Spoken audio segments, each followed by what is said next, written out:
Sir, income tax return देर से भरने पर भी कहा जा रहा है कि टीडीएस रिफंड का क्लेम जो है वो भी किया जा सकता है। इस बात में क्या असंतुष्टि है, प्लीज इसको भी क्लियर कीजिए।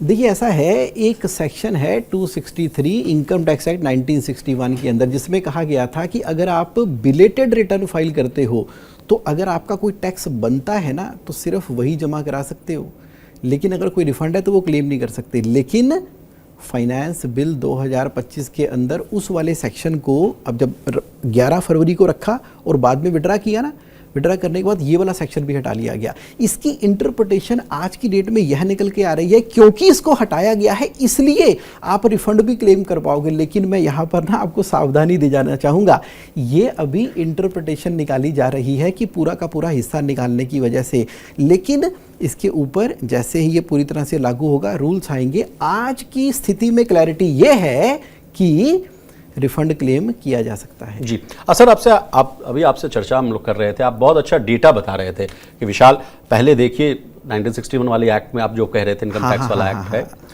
उस समय बहुत पेचीनियाँ थी, तमाम तरह के शेड्यूल्स की आपने बात की, तमाम तरह के चैप्टर्स बताए, और अब कितना वो चीज़ स्ट्रीमलाइन हो गया है। एक बार फिर हम आपसे अनुरोध करेंगे कि उस डेटा को बताइए ताकि लोगों को समझ में आए कि चीज़ें कितनी बदल गई। डेटा मैं इस तरह से बताना चाहूँगा कि देखिए, इनकम टैक्स एक्ट 1961 में सबसे पहले तो क्या है, एक्ट है। अब एक्ट के हिसाब से काम करने के लिए इनकम टैक्स रूल्स 1962 है, तो रूल को फॉलो करना है। अब रूल को फॉलो करने के लिए रिस्पेक्टिव फॉर्म्स दिए गए हैं, फॉर्म्स के आगे सर्कुलर, नोटिफिकेशन, और ना जाने 1961 से लेके अभी तक कितने ही केस लॉस हो सके हैं। जब किसी को पढ़ना है तो सबको एक साथ में पढ़ना होगा, तो इंटरप्रिटेशन निकालेंगे। और मजे की बात यह है कि जब से इनकम टैक्स एक्ट 1961 आया है से लेके कल शाम तक 4000 से ज्यादा अमेंडमेंट आ चुकी हैं। Oh my God.